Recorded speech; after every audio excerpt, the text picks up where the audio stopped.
आप सभी को डीएम परिवार में स्वागत है। कैसे हैं आप लोग बताइए। देखिए, आप लोग से एक बात कहना है कि लेक्चर चलो डालते हैं, देखते हैं, लेकिन उसमें जो है ना कमेंट नहीं करते हैं, शेयर वेयर नहीं करते। थोड़ा शेयर वेयर किया कीजिए ना, यदि वीडियो अच्छा लगता है तो शेयर कीजिए ना।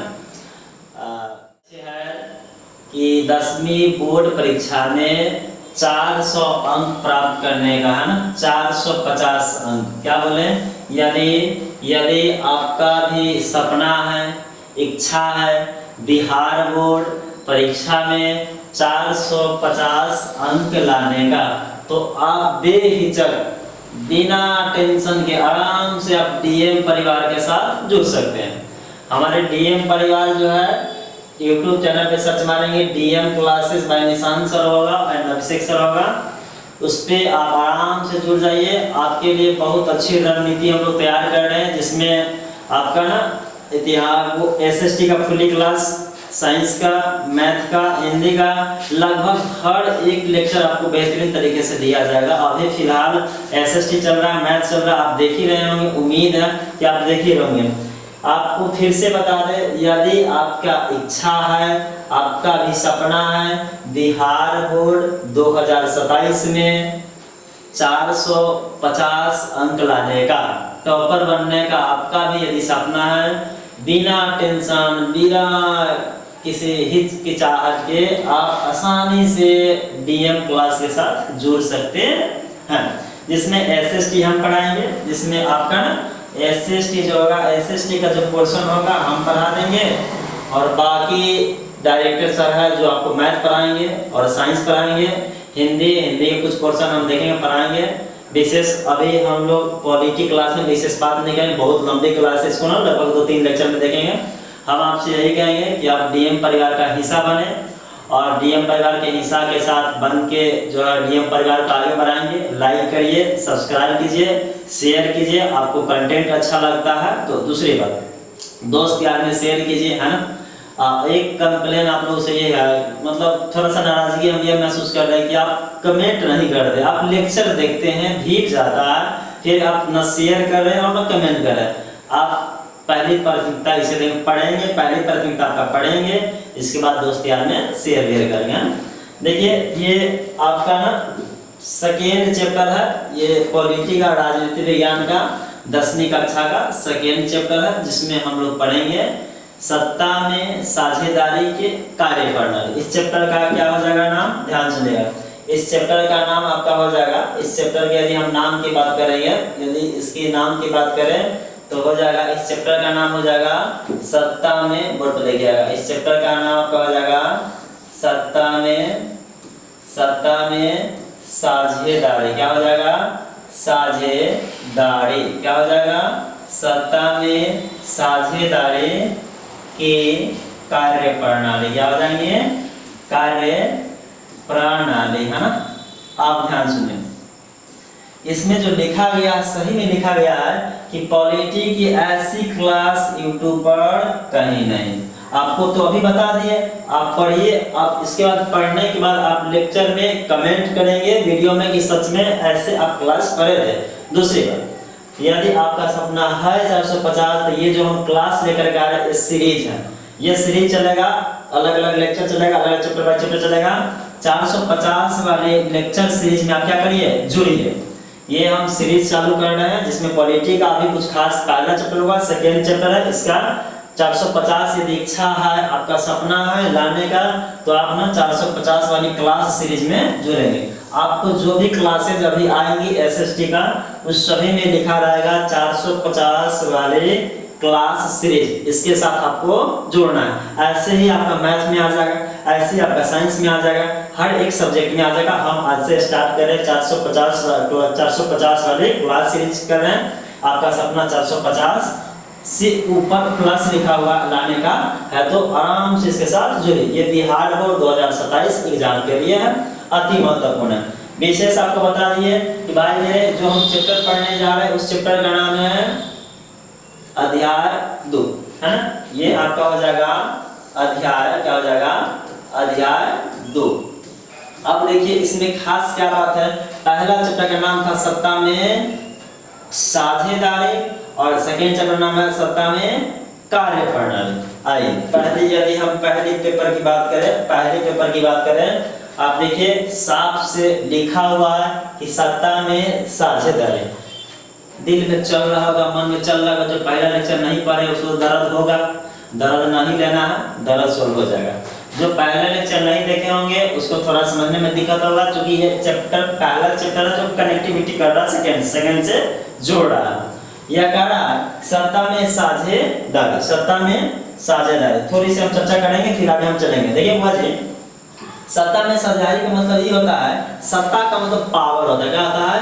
पावर, शक्ति, है ना, पावर और शक्ति। जैसे समाज के सभी वर्ग के लोगों को सरकार में हिस्सेदारी लेना सत्ता में साझेदारी कहलाता है। या हम ऐसे भी कह सकते हैं, समाज के सभी वर्गों को सरकार में या सरकार के हिस्सेदारी में अवसर मिलना, मौका मिलना, ये क्या कहलाएंगे? सत्ता में साझेदारी। ऐसे भी हम, यदि आपका इच्छा है, आप ऐसे भी लिख सकते हैं कि समाज के सभी वर्गों के लोगों को सरकार के हिस्सेदारी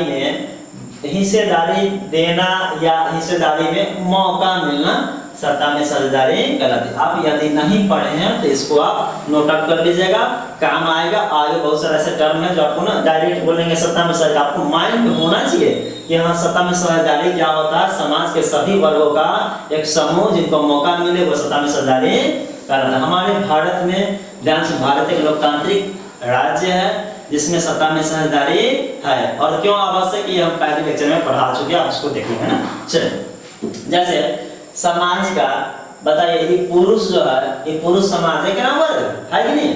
अच्छा, ये महिला है, क्या है? ये महिला है। क्या महिला समाज के वर्ग है कि नहीं है? आइए, अब ये किसान है, कमजोर वर्ग है, अल्पसंख्यक व्यक्ति है, अनुसूचित जाति है और जनजाति है। ध्यान से सुनिएगा, जहां जनजाति लगा है वह एसटी हो जाएगा। क्या हो जाएगा? एसटी हो जाएगा। शेड्यूल्ड ट्राइब्स इसे बोलते हैं। अनुसूचित जाति है, इसे एससी बोलते हैं। क्या बोलते हैं? एससी बोलते हैं। आप पॉइंटर कर लीजिएगा कॉपी में, आपको बस इतना ही लिखना है कि सत्ता में साझेदारी क्या होते हैं। लिखिएगा, समाज के सभी वर्ग जैसे पुरुष, हम बोलते आप लिखेंगे ना, समाज के सभी वर्ग जैसे पुरुष, महिला, किसान, कमजोर वर्ग, अल्पसंख्यक वर्ग, युवा, अनुसूचित जाति, अनुसूचित जनजाति इत्यादियों का अवसर मिलना ही सत्ता में साझेदारी कहलाता है। बताइए समझ में आया कि नहीं? पहली स्लाइड समझ में आया ना? आसान सा, कुछ नहीं करना, एक लाइन में आप लिखेंगे, हेडलाइन दीजिएगा कि सत्ता में साझेदारी क्या होते हैं, और डैश देके लिखिएगा कि समाज के सभी वर्ग जैसे पुरुष, किसान, कमजोर वर्ग, अल्पसंख्यक लोग और अनुसूचित जाति, अनुसूचित जनजाति, युवा, महिला इत्यादियों का भाग लेना या इत्यादियों का मौका मिलना ही सत्ता में क्या कहलाती है? साझेदारी कहलाती है। हमने लगता है समझ आया। हम अगली स्लाइड चलते हैं ना। आइए अगली स्लाइड पे हम चलते हैं। आपका आ गया सेकेंड चैप्टर का फुल्ली नाम है। सेकेंड चैप्टर का नाम है कि सत्ता में, अब आइए, वो तो आपको पहला इंट्रोडक्शन था।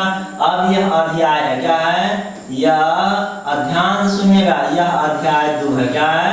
अध्याय 2 है। कौन सा है? अध्याय 2 है। इसमें दिया गया है भाई मेरे कि सत्ता में साझेदारी की कार्य प्रणाली। अब सत्ता में साझेदारी तो समाज के अलग अलग वर्ग किया जो किया, अब इनके कार्य क्षेत्र को हम कैसे देखते हैं, इन लोगों का कार्य क्षेत्र कैसे बांटा गया है, कैसे कार्य करते हैं। पहले स्लाइड देखते हैं, फिर सेकंड देखेंगे, फिर थर्ड देखेंगे, बारी बारी से देखेंगे। आप पहले समझेंगे, फिर हम एक बार रिपीट करेंगे, वैसे आप कॉपी में नोट आउट करेंगे। बोल दिए ना, ऐसी क्लास है यूट्यूब पर कहीं नहीं मिलेगा, आप खोज लीजिए, फुल्ली पीपीटी के माध्यम से नहीं मिलेगा। अब मिलता है तो कमेंट करिएगा, हमको बताइए कि हमारा मिलता है सर, है ना। चलिए आइए, कह रहा है कि समावेशी सरकार, और इधर दिया है शक्तियों का विकेंद्रीय, समानता और न्याय, यहाँ जवाबदेही और पारदर्शिता, इधर है निर्णय में भागीदारी, नीतियों में भागीदारी। देखिए सत्ता में साझेदारी कार्य प्रणाली का अर्थ एक लाइन में समझिएगा कि सत्ता में साझेदारी की कार्य प्रणाली, सत्ता में जो भी अलग अलग समूहों के वर्ग जो सत्ता में साझेदारी किया और भाग लिया, इनके कार्य से संबंधित में समानता मतलब व्यवहार समान है ना, न्याय बराबर होना है ना, और शक्तियों का विकेंद्रीकरण, जैसे पावर बांटा गया।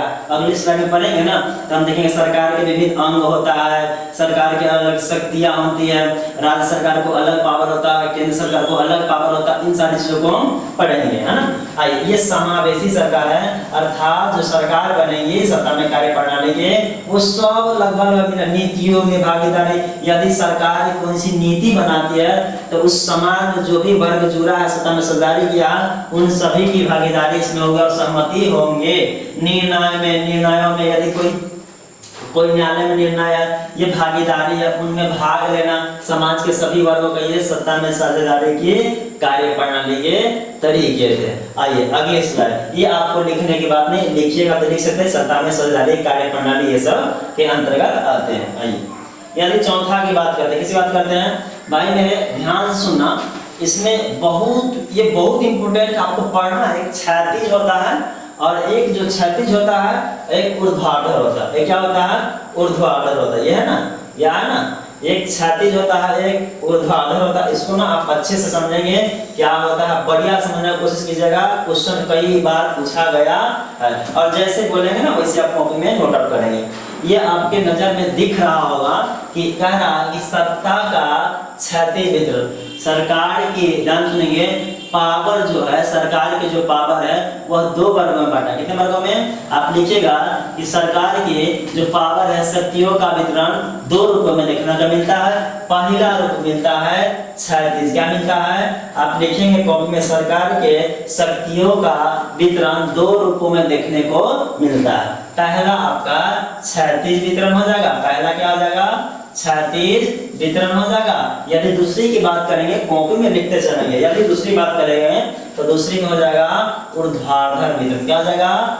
ऊर्ध्वाधर वितरण, है ना। चलिए आपको बता दे, पहला में आप क्षैतिज, सत्ता का क्षैतिज वितरण लिख करके डैश दीजिएगा, अब फिर हम समझेंगे। आप कॉपी निकालेंगे, लिखेंगे सत्ता में है ना, ये सत्ता का क्षैतिज वितरण लिख कर डैश दीजिए, उसमें हम पहले समझते हैं फिर आपको लिखने के हम बोलेंगे जैसे लिखिएगा। देखिए क्या कह रहा है, इधर विधायिका है, इधर कार्यपालिका है, इधर न्यायपालिका है। इन्हें आपको 8वां में पढ़ना है और 7वां में पढ़ना है। पता नहीं आप पढ़े हैं या नहीं पढ़े हैं, तो आप ही का ईमान जानता होगा।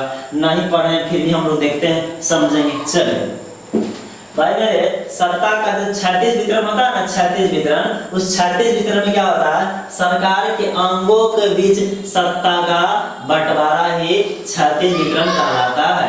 आप लिखेंगे क्षैतिज वितरण, लिख करके डैश दीजिएगा, आपको हम लिखा देते हैं, यहाँ से लिखिए, ऐसे करके यहाँ पे लिखिए, सरकार के, लिखिएगा सरकार की सत्ता, सरकार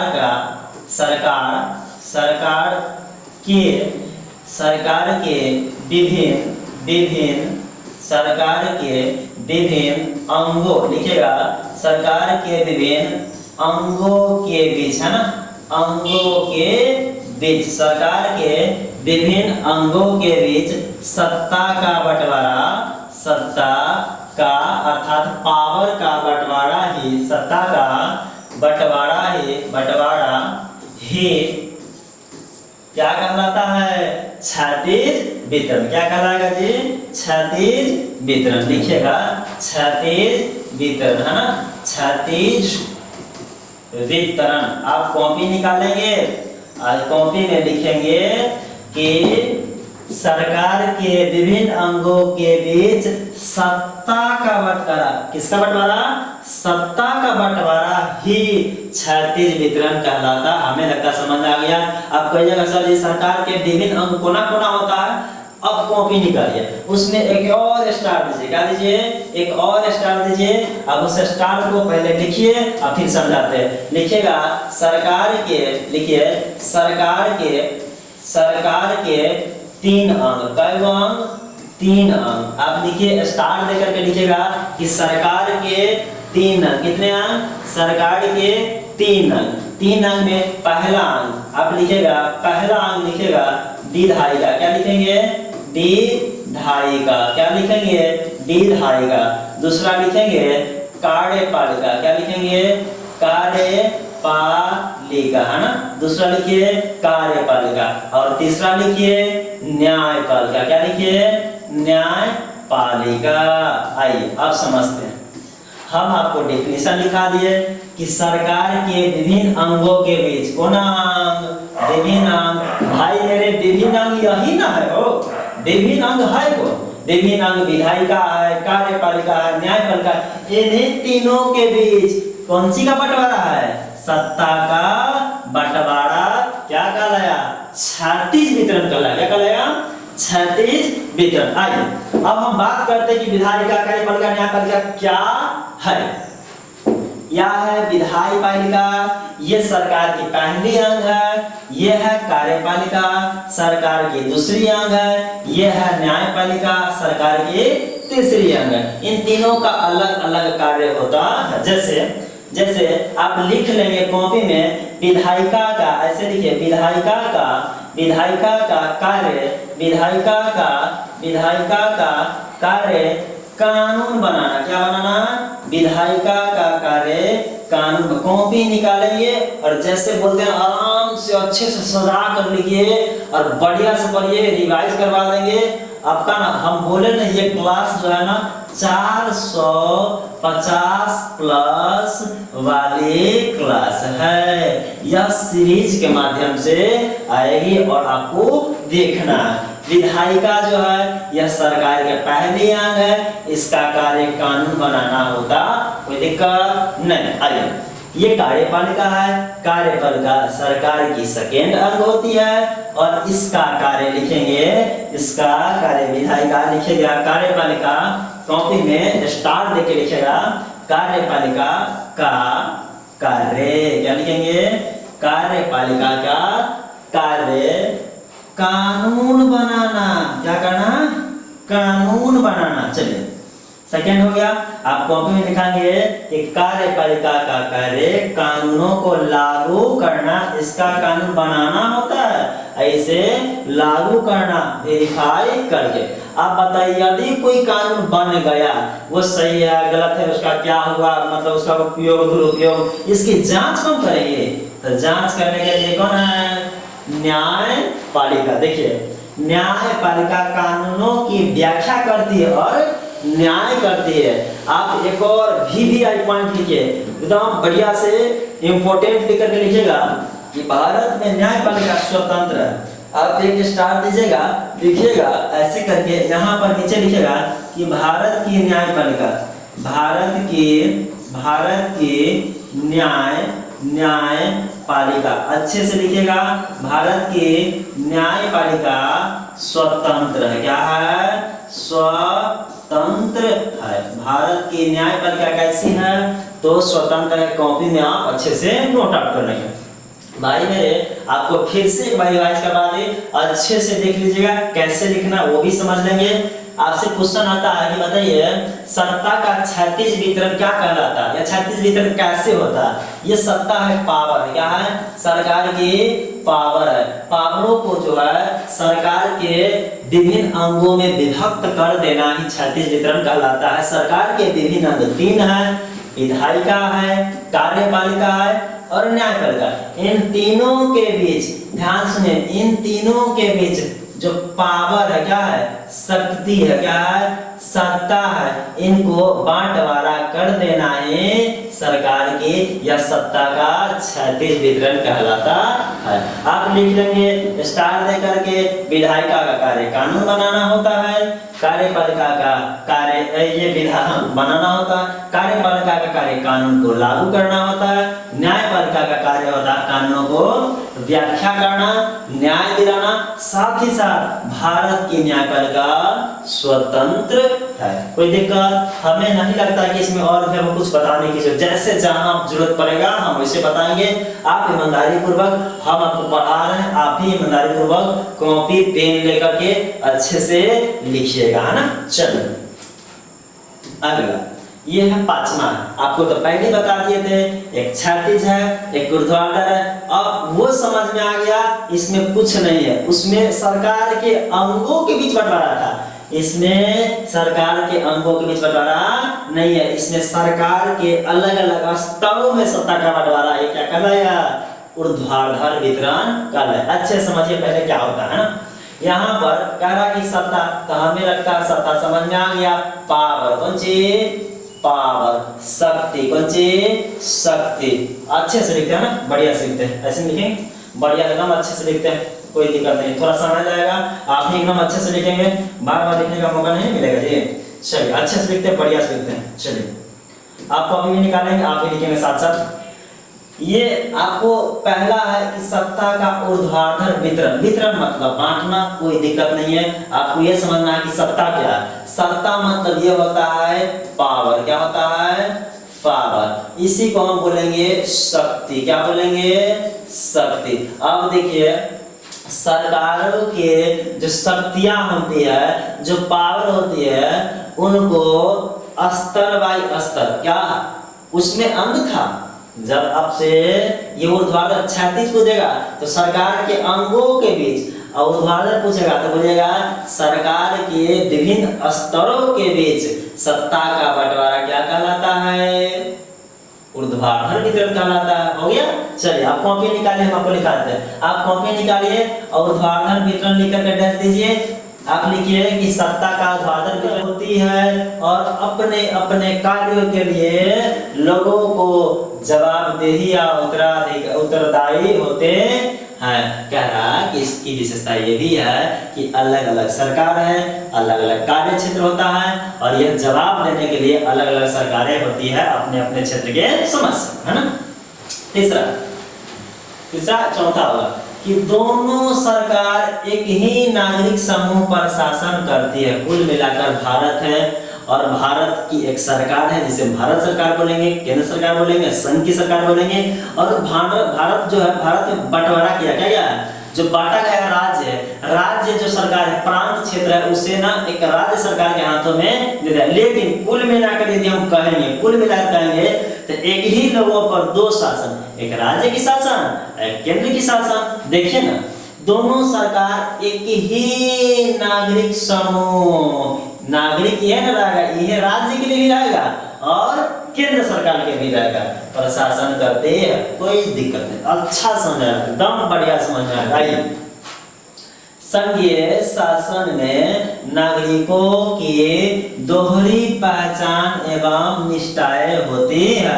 वे अपने क्षेत्र के भी होते हैं और राष्ट्र के भी होते हैं। जैसे हम भारतवासी, साथ ही साथ बिहारी, है ना, ऐसे बोलते हैं ना कि हम भारत, पहला मेरा पहली मेरी पहचान भारतवासी से, इसके बाद बिहारवासी से। जैसे यदि हम उदाहरण की बात करेंगे तो पहली पहचान मेरी क्या है कि हम भारतीय है भाई मेरे, और भारत है तभी ना बिहार है, भारत है तभी ना राज्य है। तो हम पहली पहचान मेरी होगी कि हम भारतीय हैं। सेकेंड पहचान हो जाएगी कि हम बिहारी है। क्या है? हम बिहारी है। सुने ना, बिहारी है, गाना सुने हैं? ऐसे कोई दिक्कत नहीं। तो यहाँ कह रहा है कि संघीय शासन में नागरिकों की दोहरी पहचान। जी, संघीय शासन में नागरिक के पास दो पहचान होती है। पहली पहचान की हम भारतवासी है, दूसरा हम अलग अलग राज्य से, एमपी, यूपी, बिहार है तो अलग अलग राज्य के वासी है।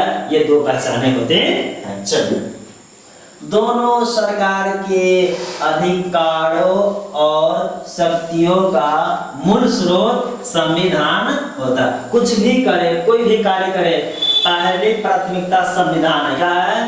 कोई भी सरकार हो, आप सरकार तो दुइयो ना हो, एक राज्य सरकार, केंद्र सरकार, भारत सरकार, क्षेत्रीय सरकार। आइए, कह रहा है कि दोनों सरकार अर्थात केंद्र सरकार और राज्य सरकार अधिकारों और शक्तियों का मूल जो स्रोत इनका है, क्या है? संविधान है। संविधान के अनुरूप ही चलेगी। कोई भी कार्य करेगी केंद्र सरकार या राज्य सरकार, संविधान का उल्लंघन नहीं कर सकती। ये इसका मेन रीजन ये कहने का ना। संविधान के मूल प्रावधानों में बदलाव के लिए दोनों स्तरों की सरकार की सहमति होने एवं विशेष प्रक्रिया अपनाई जाती है। यदि कोई चाहेगा कि संविधान में हम बदलाव कर ले, कुछ मूल स्रोत चेंज करें, तो सबसे पहले कि एक राज्य सरकार की भी सहमति होगी और केंद्र सरकार, दो सरकार की सहमति होगी, तभी आप बदलाव कर सकते हैं, अन्यथा नहीं कर। अब विशेष प्रक्रिया होती है, सीधे कहने से होता, बहुत सारा प्रक्रिया है, आपको उतना नहीं पढ़ना है भाई मेरे, इतना ही पढ़ो, सफिशिएंट है, आपके एग्जाम के लिए सफिशिएंट है, कोई दिक्कत नहीं है। केंद्र सरकार और राज्य सरकार के बीच अधिकारों और शक्तियों के बंटवारा से संबंध में उठाने वाले कानून विवादों का हल करना न्यायपालिका का कार्य है। कहने का मतलब कभी कभी यदि राज्य सरकार और केंद्र सरकार में अनबन हो जाए, कभी कभी मुहा खुली हो जाए, कोई नियम राज्य सरकार बनावे और कोई नियम कानून केंद्र सरकार बनावे, और ओकरा लगे कि वो जो नियम बनले वो हम ले लिए नहीं है, वो हमरे हित में नहीं है, तो मुहा खुली हो जाए, मतलब अनबन हो जाए, बात न हो, यानी उनकी मत और इनकी मत, अर्थात राज्य सरकार और केंद्र सरकार की यदि विशेष मत नहीं मिलता है, तो ये दोनों एकदम मारामारी नहीं करता, पीटापीटी नहीं करता, हम जैसे थूर थाड़ ऐसे नहीं करता, इनकी आवाजें कहाँ जाएंगे, न्यायपालिका, कोर्ट, ये फैसला सुनाएंगे क्या सही है क्या गलत। हम लोग सीधे करते, मार धाड़ पकड़ खत्म कर दे, ऐसे नहीं करते। यदि राज्य सरकार और केंद्र सरकार दोनों के बीच मतभेद होगा किसी विशेष बात को लेकर के, तो इनका कार्य या इनका जो व्यवस्था है सोल्व कौन करेगा, न्यायपालिका। आपको बता दिए हैं कि भारत में न्यायपालिका स्वतंत्र आई। समझ आया, मजा आ गया, एकदम बढ़िया से लाइक कीजिए, अच्छा लगता है लाइक कीजिए, कमेंट कीजिए और शेयर कीजिए। बहुत मेहनत करना पड़ता है, ऐसे नहीं होता, आप भी पहले बहुत मेहनत करते हैं, ऐसे तो नहीं बन गया होगा ना, टाइम लगता है, समय लगता है, आप सीख लिए ना। चलिए आगे 10वां स्लाइड में आते हैं कि भारत में संघीय शासन व्यवस्था। बोले थे ना आपको, हम बहुत अच्छे से घुमाए, पता है बात, आपको बताना होता है, डायरेक्ट बोलते हैं भारत में संघीय शासन व्यवस्था है। यदि बताना होता तो सीधे क्या होता था कि भारत में संघीय शासन व्यवस्था है, खत्म। काहे नहीं बताया, अब अपने हैं, क्या है, अपने हैं, इसलिए पहले बताएं कि शासन व्यवस्था के रूप बताएं, फिर उसका उद्देश्य बताएं, अब फिर उद्देश्य के बाद क्या बताएं, विशेषता बताएं, और तब आपको हम बता रहे कि भाई मेरे भारत में संघीय शासन व्यवस्था है। कैसे घुमाए देखें, हम आपको बताने के लिए डायरेक्ट बताते कि भारत संघीय शासन व्यवस्था नहीं, पहले बताएं कि कितना शासन व्यवस्था होता है, तब बताएं उद्देश्य क्या होता है अपनाने का, फिर बताएं कि विशेषता क्या होता है बताएं इसका, फिर समझें कि अच्छा ऐसा बात है तो हम अपना लिए। क्या कर लिए, अपना लिए। सामान दुकान में जाते हैं, खरीदते हैं, देखते हैं, समझते हैं, और तब हम क्या करते हैं, अपनाते हैं, पूछते हैं बढ़िया है ना, चलेगा ना, टिकेगा ना, ऐसी है। हम पहले समझे, उद्देश्य देखे, विशेषता समझे, कई को प्रकार है, समान इतने का और ऐसा है दीजिए, इसके बाद हम भारत में संघीय शासन व्यवस्था क्या है अपनाए और बताते हैं क्या है, अच्छे समझिए। कैसे समझेगा, अच्छे से भाई मेरे। यदि हम बात करते हैं, यदि हम बात करेंगे कि भारत में संघीय शासन, कोई डाउट है, एक लाइन समझ में आ रहा होगा कि भारत में संघीय शासन व्यवस्था है तो है। कहां से आई है, अमेरिका से, शायद से अमेरिका से, सबसे पहले अमेरिका से यहाँ लागू किया गया था। देखिए कह रहा कि भारतीय संविधान में दो तरह के सरकार की व्यवस्था की गई है। ये अभी का हम लोग पहले पढ़ लिए थे, पहले ना पढ़े थे। एक देखिए संघीय सरकार, ऐसे कहा गया केंद्र सरकार, क्या कहा गया, केंद्र सरकार। इसी को हम कह सकते हैं देश की सरकार। किसकी सरकार, देश की सरकार। अब बताइए, ये अभी कहा कि भारतीय संविधान में दो तरह के सरकार की व्यवस्था की गई है, पता नहीं है, पहले पता था, पहले समझ चुके थे।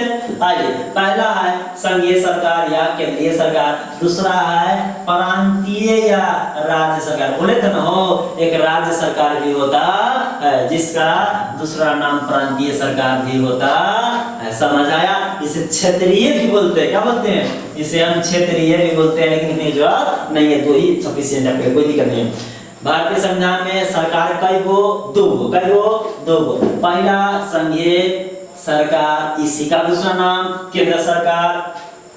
दूसरा प्रांतीय सरकार या राज्य सरकार। कई गो सरकार, दो गो, संघीय, प्रांतीय, दूसरे नाम राज्य सरकार, दूसरी नाम केंद्र सरकार या अर्थात देश की सरकारें। चलिए अब आते हैं, कह रहा है कि भाई मेरे जो ध्यान से सुनना, क्या कह रहा है, आप लिखना है, भूल गए लिखना नहीं हो, लिखना है, कैसे लिखना है, ऐसे है ना, कि भारत में संघीय शासन व्यवस्था है और संघीय शासन व्यवस्था में दो रूप देखने को मिलता है। पहले रूप ये है, दूसरे रूप ये है। पहले रूप लिखकर डैश देंगे और पहले रूप में लिखिएगा कि जो सरकार संपूर्ण राष्ट्र के लिए होता है, पूरे देश के लिए जो सरकार होगा वह कहलाएगा संघीय सरकार, केंद्रीय सरकार या देश के सरकार। क्या कहलाएंगे? या देश के सरकार।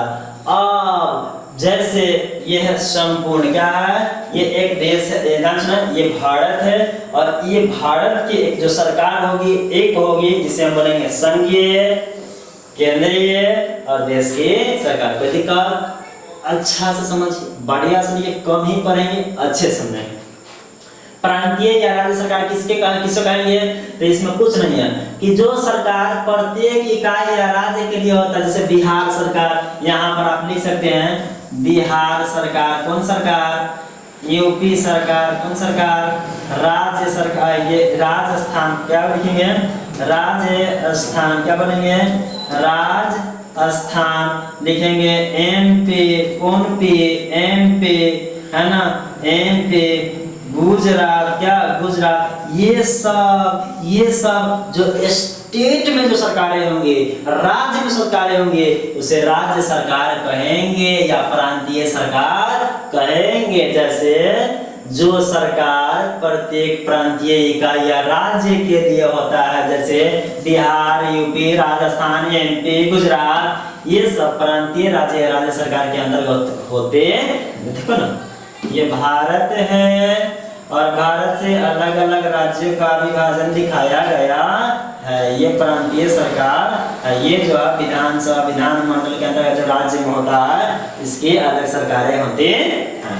हमें लगता है आपको अच्छा समझ में आया होगा। संघीय सरकार के दो रूप, पहले रूप भारत संघीय सरकार दो, पहले संघीय सरकार या केंद्रीय सरकार बोलेंगे या देश की सरकार बोलेंगे, और दूसरा प्रांतीय या राज्य बोलेंगे। अच्छे से लिखेंगे, बढ़िया से लिखेंगे। अगली स्लाइड में चलते हैं। चले। ये है केंद्र शासित। क्या है? अब इसको ना आपको अच्छे से समझना पड़ेगा कि केंद्र शासित क्या है। केंद्र शासित को आपको अच्छे से समझना पड़ेगा। देखो, कोई पूछेगा ना कि केंद्र शासित क्या है, कहिएगा केंद्र शासित एक राज्य होते हैं, एक प्रदेश होते हैं, एक क्षेत्र होते हैं। इसके अलग अलग हिसाब किताब होते हैं। डायरेक्ट किसी भी राज्य क्षेत्र को हम केंद्र सरकार के रूप में नहीं मान्यता देते हैं। पहला पॉइंट आप लिखिए, एग्जाम पॉइंट से समझाने के लिए बहुत है। पहला एग्जाम वाला बात, इस क्लास में पहली प्राथमिकता हम इसी को देंगे, आपका एग्जाम से संबंधित क्या है। इसके बाद हम विशेष चर्चा करेंगे। पहला आप स्टार देकर लिखिए, पहला स्टार देकर लिखिए। क्या लिखेंगे? पहला स्टार देकर के आप लिखिए कि केंद्र शासित प्रदेश में आपको पहला स्टार देकर लिखना है कि केंद्र शासित प्रदेश में केंद्र शासित प्रदेश में, केंद्र शासित प्रदेश में केंद्र की सरकार कार्य करती है। केंद्र की सरकार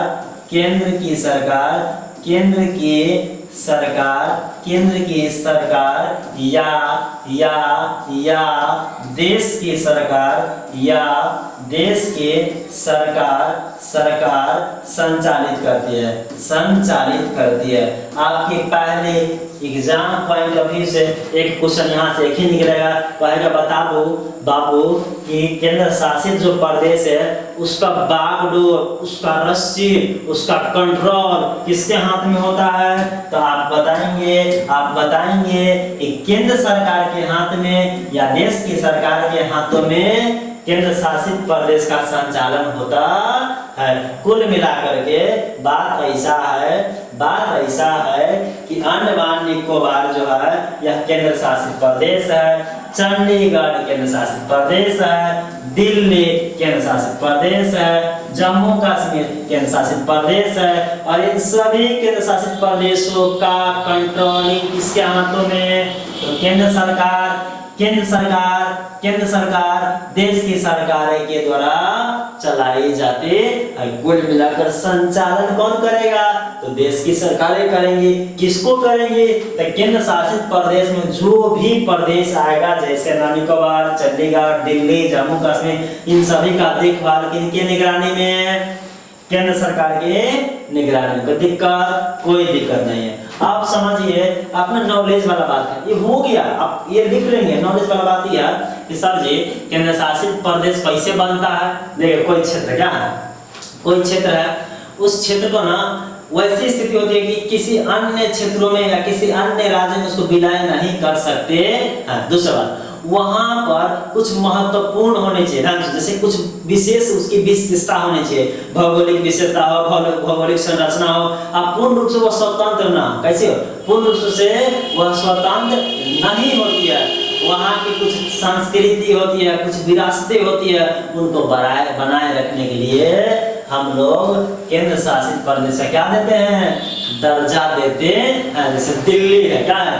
दिल्ली है। इनकी संस्कृति को बनाए रखने के लिए, इनकी महत्व को बनाए रखने के लिए हम क्या दिए?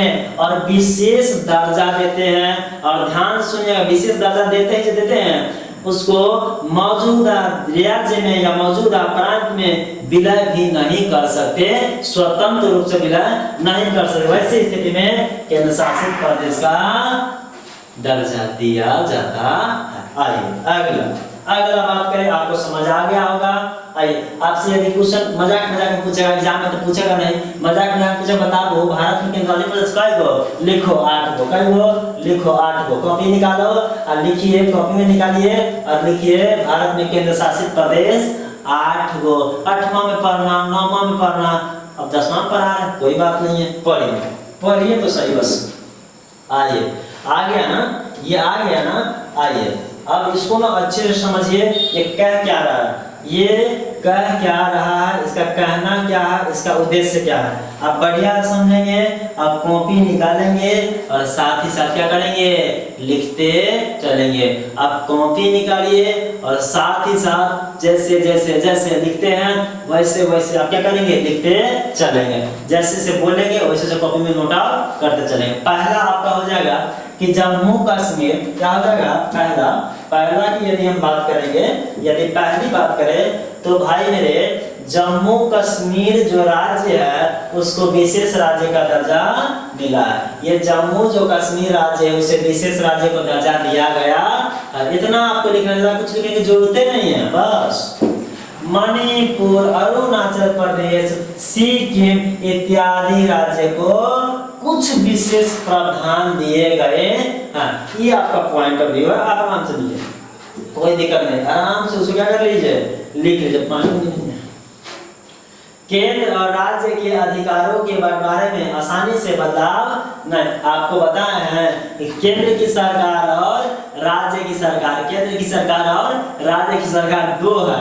अब केंद्र सरकार है, राज्य सरकार है, दोनों को जो अधिकार है वो अपने मन से बंटवारा नहीं कर सकते हैं। इसकी कहना का मतलब यह है कि केंद्र और राज्य के अधिकारों के बंटवारे में आसानी से बदलाव नहीं किया जा सकता है। आसानी से, थोड़ा दिक्कत से कम में क्या है समझते हैं। किसी भी बदलाव को संसद के दोनों सदनों में 2/3 बहुमत से स्वीकृति मिलने के बाद ही कम से कम आधे राज्य के विधानसभा से मंजूरी करना होता है। अब बात यह है, कोई अधिकार क्षेत्र है उसको बढ़ाना है, कम करना है, आगे बढ़ाना है, संशोधित करना है, तो सबसे पहले ना आपको केंद्र और राज्य अधिकारों की यदि बात होगा तो भाई मेरे, यदि संसद के दो सदन, संसद के क्या होते हैं? 2 सदन। देखो समझो, पहले थोड़ा समझाते हैं। संसद जो है, आप समझिए, पहले मेन पॉइंट समझिए, इसके बाद फिर हम आगे चलते हैं। पहले समझेंगे, पहली बात समझेंगे इस संसद क्या है। लिखिएगा, ना लिखने का मन है तभी कोई दिक्कत नहीं लिख सकते हैं, बस समझिए। संसद है ना, ये संसद बुआ जी, इस संसद में एक भवन है। क्या है? संसद एक भवन है। क्या है? इस भवन में, ध्यान सुनो, इस भवन में दो घर, कितने घर? दो घर। कितने घर? दो घर। इस सदन में दो घर। पहले घर जो है, पहले घर का नाम है लोकसभा। क्या है? पहले घर का नाम है लोकसभा। कौन सभा? लोकसभा। क्या है? लोकसभा। दूसरा का नाम है राज्यसभा। क्या है? राज्यसभा। क्या है? राज्यसभा। अब समझेंगे, एक लाइन में ये समझेंगे कि संसद एक भवन है, इसके अंतर्गत दो खाना या दो घर या दो भाग, पहली भाग लोकसभा, दूसरी भाग राज्यसभा। अब सुनो, इस संसद में, ध्यान सुने, संसद में बैठने है ना, बैठने वाले को सांसद बोलते हैं। क्या बोलते हैं? आपके डिस्ट्रिक्ट में सांसद होगा, जैसे ये संसद भवन है और सांसद पद हो गया। क्या हो गया? ये पद है, ये जनप्रतिनिधि होते हैं। क्या होते हैं? जनप्रतिनिधि। जनता का प्रतिनिधित्व करने वाला जनप्रतिनिधि कहलाता है। ये जन जो प्रतिनिधि है, इनको सांसद कहा गया, और सांसद के बैठने का जगह संसद कहा गया। और संसद में दो गो घर, एगो लोकसभा, एगो राज्यसभा। ये जो सांसद बैठेगा, ये लोकसभा में बैठेगा, इसलिए लोकसभा में बैठेगा कि हम जनता जो है चुनाव करके भेजते हैं। चुनी हुई जनप्रतिनिधि, ध्यान से, चुनी हुई जनप्रतिनिधि कहाँ बैठेगी? लोकसभा में। चुनी हुई जनप्रतिनिधि कहाँ बैठेगी? लोकसभा में। विशेष चर्चा यदि हम करेंगे संसद पर, आपको ना, यदि हम संसद पर केवल चर्चा करेंगे ना, तो मतलब बहुत कम करेंगे ना, तो 1.5 घंटा केवल संसद। कौन चीज?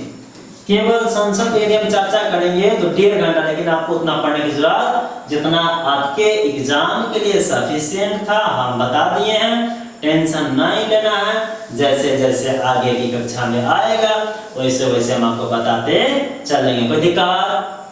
कोई दिक्कत नहीं। चलिए आइए, केंद्र और राज्य के विवाद को निपटाने के लिए सर्वोच्च न्यायालय होते हैं, इसे एससी बोलते हैं। क्या बोलते हैं? Supreme court.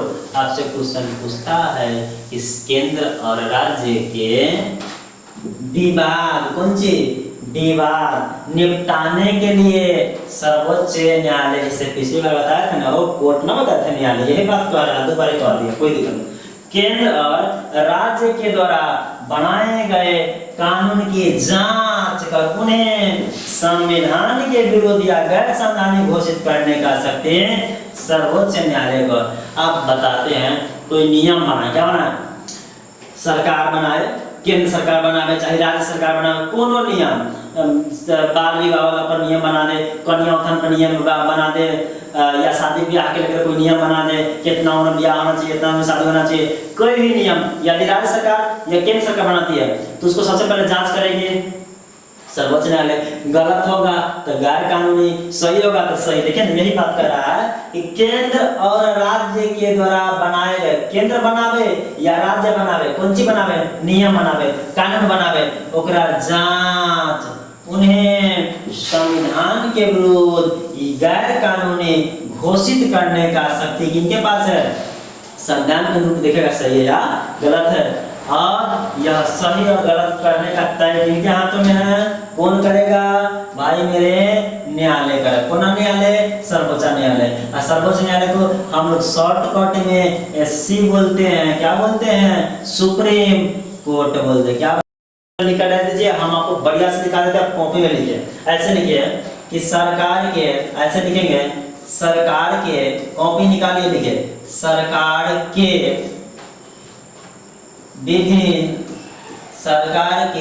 विभिन्न सरकार के विभिन्न स्तरों पर सरकार के विभिन्न स्तरों पर शक्ति का बंटवारा ही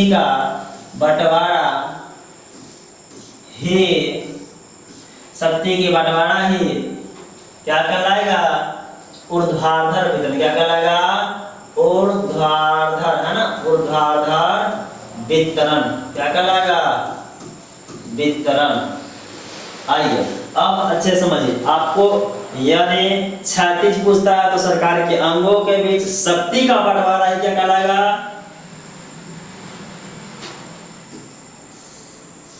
क्षैतिज। अधिक क्वेश्चन पूछता है कि सरकार के विभिन्न स्तरों पर शक्तियों का बंटवारा क्या कहलाएगा? ऊर्ध्वाधर। क्या? देखिए ध्यान से सुनिए, यहाँ क्या कह रहा है? सरकार के विभिन्न स्तरों पर क्या कह रहा है? स्तर। आप समझिए स्तर क्या होता है? ये सरकार है, क्या है? ये केंद्र सरकार है। अब स्तर क्या हुआ? जैसे केंद्र सरकार एक स्तर हो गया, राज्य सरकार एक स्तर हो गया, जिला सरकार है, ध्यान सुनेंगे, जिला की जो सरकार है ये भी एक स्तर हो गया, ग्राम पंचायत, न्यायपालिका, नगर निगम ये भी एक स्तर है, वार्ड का जो भी है, वार्ड गांव में होता है, ग्राम पंचायत ये भी एक स्तर है। अब यहाँ है ये केंद्र सरकार है, ये राज्य सरकार है, ये भी एक स्तर है, जिला सरकार ये भी स्तर है, जिला के अंदर जो डीएम होता है ना उसे बोले है ना, ये पंचायती नगर पालिका है या पंचायत नगर पालिका है, नगर पंचायत होता है। यहाँ पे आ गया ग्राम और वार्ड। अब समझा देते हैं हम, तो उसमें बता दें कि सरकार के कौन कौन से अंग होते हैं। यहाँ पर आपको ये समझना है कि सरकार के स्तर कौन कौन से होते हैं। कॉपी निकालिए, लिखिए, कॉपी निकालिए और स्टार देकर के अच्छे से लिखिए कि सरकार के, अच्छे से लिखिए, सरकार के स्तर। क्या लिखेंगे? सरकार के स्तर लिखिए। आप कॉपी निकालिए और उसमें लिखिए सरकार के विभिन्न स्तर। कैसे स्तर?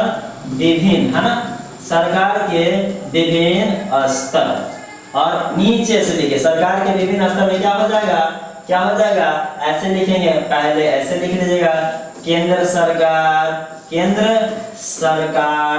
केंद्र सरकार ये सरकार का एक स्तर है। अगला राज्य सरकार, क्या लिख लेंगे? राज्य सरकार। क्या लिखेंगे? राज्य सरकार। दूसरा लिख लेंगे जिला। क्या लिखेंगे? दूसरा जिला लिखेंगे। तीसरा आप लिख लीजिए नगर पंचायत। क्या लिखेंगे? नगर पंचायत, नगर पंचायत। भाई मेरे, ये जो हम आपको लिखा है ये सरकार की स्तर है। क्या है? सरकार के स्तरों पर शक्तियों क्या कर देना? बंटवारा कर देना। क्या कहलाएगा? ऊर्ध्वाधर वितरण कहलाएगा। कोई दिक्कत? कोई दिक्कत हमें लगता है नहीं। हम छोड़ ही नहीं रहे, कुछ भी छोड़ ही नहीं रहे, आपको बताना है। यदि आपको वीडियो के बाद कोई ऐसा होगा तो कमेंट करेंगे। हमें जहां तक समझ आता है कि आपको ना बेहतर तरीके से जो भी आपके एग्जाम और इंटरव्यू बताने के लिए बहुत कुछ है, बताएंगे तो आपका चैप्टर खत्म नहीं होगा, बताने तो बहुत कुछ है। एग्जाम ओरिएंटेड बता रहा है कि ताकि आप ना डायरेक्ट पढ़ें और डायरेक्ट आपका ना कनेक्टिविटी डायरेक्ट एग्जाम से बने। पढ़ाने के लिए टॉपिक उठाएंगे तो 2 घंटा लेक्चर चल जाएगा। तो सबका अलग अलग लेवल ना होता, आपका 10वीं लेवल है, इंटर है, 12th है, ग्रेजुएशन है, बहुत सारे लेवल है। चलिए, तो सरकार के हम लोग लगभग स्तर समझ गए। सरकार के स्तर में यही समझे कि केंद्र सरकार सरकार के स्तर है, राज्य सरकार सरकार के स्तर है, जिला सरकार सरकार के स्तर है, केंद्र और नगर और पंचायत सरकार के क्या है? स्तर। और इन स्तरों पर यदि सत्ता का बंटवारा होता है तो क्या कहलाएगा? ऊर्ध्वाधर वितरण। किसका ऊर्ध्वाधर वितरण? सत्ता का ऊर्ध्वाधर वितरण। समझ आया होगा। सेकेंड वो अगली जो है ना स्लाइड में हम लोग चलते हैं। चलिए यहाँ पे आते हैं। ये है आपका संघीय शासन व्यवस्था। ये वेरी इंपॉर्टेंट है, ध्यान से सुनिए क्या कह रहा है। आपको ना अच्छे समझना पड़ेगा कि भाई मेरे संघीय शासन क्या होता है। बहुत पटांग मामला पहले हम बता देते थे, सुनो आपको नहीं अच्छे समझना होगा। बहुत पटांग मामला है, इसका भी कई भाग है, इसका भी कई भाग है। आपको अच्छे से पहले समझिए कि संघीय शासन व्यवस्था क्या है, संघीय शासन व्यवस्था किसे कहते हैं, संघीय शासन की विशेषता क्या है, संघीय शासन में जो मेन कौन होता है, इसके बारे में पहले समझिए। अब यहाँ पर ये समझने वाली बात है। पहला पॉइंट यदि हम बात करते हैं यदि हम पहली स्लाइड या पहले पॉइंट की बात करते हैं तो आप अच्छे से पहले समझेंगे कि संघीय शासन व्यवस्था जो होता है उसको दो रूप होता है। क्या होता है? संघीय शासन व्यवस्था के हम लोगों के सामने भारत में दो रूप देखने को मिलता है। पहला रूप का नाम है संघीय राज्य। ये आप ना बोले थे ना माइंड भटकाएगा, ये याद रखिए। पहला है संघीय राज्य, दूसरा है संघीय सरकार। संघीय सरकार, इतना समझिए कि संघीय शासन व्यवस्था के दो रूप है। ये पहली रूप है, ये कौन सी रूप है? ये पहली रूप है, ये आपकी दूसरी रूप है। आप बताइएगा, आपको बता दें, ये जो आप देख रहे हैं, आपसे पूछता है संघीय राज्य के अंतर्गत कौन आता है? तो संयुक्त राज्य अमेरिका आता है, स्विट्जरलैंड आता है, ऑस्ट्रेलिया आता है, और यहाँ है भारत है, बेल्जियम है और स्पेन है। मन में चल रहा होगा पूरा मोरा कि सर जी परिभाषा बता दीजिए। कोई बात नहीं, बता देते हैं। देखिए, जब कई स्वतंत्र राज्य, क्या कभी कई स्वतंत्र राज्य आपस में मिल जाते हैं, ये जो स्वतंत्र राज्यों का समूह होता है, जहां जहां पर संघीय शासन, सुनो लिखना कैसे है? संघीय शासन लिखना, पहला लिखना संघीय राज्य, दूसरा लिखना संघीय सरकार। समझने वाली बात, यहाँ सरकार है, यहाँ पर राज्य। तो लिखिएगा आपने ऐसे, पहले कॉपी निकालिए, उसमें लिखिए, पहला हेडिंग लिखिएगा ऐसे करके, एक दे करके, और उसमें लिखिए कि संघीय राज्य लिख कर दीजिए। क्या लिखिए? संघीय राज्य लिख करके डैश दीजिए, और इसके अंतर्गत लिखिए कि इसमें लिखिए, इसमें स्वतंत्र संप्रभु राज्य शामिल होते हैं। क्या होते हैं? शामिल होते हैं। बस इतना ही लिखना, आप ज्यादा कुछ नहीं लिखना। संघीय राज्य लिखकर डैश देना है। लिखना है संघीय राज्य में कि इसमें संघीय राज्य में स्वतंत्र संप्रभु राज्य आपस में मिल करके संघीय राज्य का निर्माण करते हैं, जैसे संयुक्त राज्य अमेरिका, स्विट्जरलैंड, ऑस्ट्रेलिया। कोई दिक्कत नहीं। अब दूसरा सेकंड लिखिए कि संघीय सरकार लेकर के डैश दीजिए। क्या दीजिए? संघीय सरकार लेकर के आप हाइफन दीजिए। इसमें लिखिएगा कि इसमें शामिल देश, ऐसे लिखिएगा, इसमें शामिल देश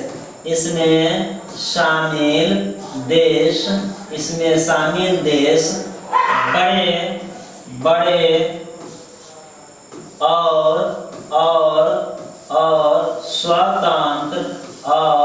स्वतंत्र बड़े और स्वतंत्र लोकतांत्रिक रूप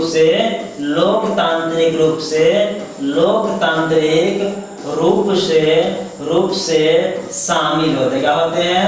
शामिल होते हैं। बस आपको इतना ही लिखना था, ज्यादा कुछ नहीं लिखना था। आपको इतना लिखना है कि संघीय सरकार का निर्माण वैसे देशों में होगा जहां का देश बड़ा हो, क्या हो? क्षेत्र में बड़ा हो, स्वतंत्र हो और लोकतांत्रिक पद्धति को अपनाता। तो ये कंडीशन है। जैसे ये भारत बड़ा है, भारत एक विशाल राज्य, बेल्जियम भी है, स्पेन भी है, ये स्वतंत्र भी है, बड़ा क्षेत्र भी है और लोकतांत्रिक रूप में भी देखने को मिलता है। इसलिए भारत में संघीय सरकार है। आप अभ्यास बनाइए तो आपको मिलेगा कि बताइए भारत में जो सरकार की कौन सी रूप है? तो आपको ऑप्शन मिलेगा कि संघीय सरकार भारत में देखने को मिलता है। भारत स्वतंत्र भी है, क्षेत्र नहीं बड़ा, लोकतांत्रिक रूप में भी शामिल। और कोई दिक्कत हमें लगता है कोई दिक्कत नहीं। एक जो पॉइंट है आपको हम समझा देंगे, अब बारीकी से लिखेंगे और एसएसटी के टेंशन छोड़, एसएसटी के लिए टेंशन छोड़ दीजिए। आपको क्लास में याद करवा देंगे, आप सिर्फ ध्यान से सुनिए, क्लास में आपको हम याद करवा देंगे, है ना। आइए अगली स्लाइड, कौन सी स्लाइड? अगली स्लाइड। ये आपका ना 7वां स्लाइड हो जाएगा। अब 7वां स्लाइड क्या कर रहा है, इसको बारीकी से समझिए। हर एक स्लाइड को बारीकी से समझना है, ये नहीं है कि एक ही स्लाइड को समझना। अब समझिए क्या कर रहा है। यहाँ पे आते हैं, ये कह रहा है कि यहाँ से इसकी बात हम करें तो शासन व्यवस्था, क्या कह रहा है, शासन और व्यवस्था।